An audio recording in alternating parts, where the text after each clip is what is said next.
How to create a group message on iPhone. To get started, first of all go ahead and open up the Messages application on your phone. You are now in the Messages page. You can view all your messages over here. On this page, go to the top right corner and tap on the new message icon. Now, tap on the plus icon as shown. You can type in the name of the people you want to send the message to from here. You can repeat this and select more than one person if you want to send the message in a group. After selecting, go to the text bar below and type in a message.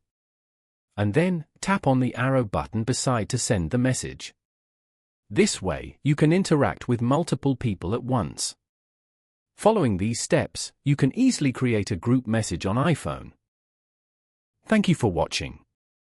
Please leave a like if this tutorial helped you, or leave a comment below if you have any questions related to the video.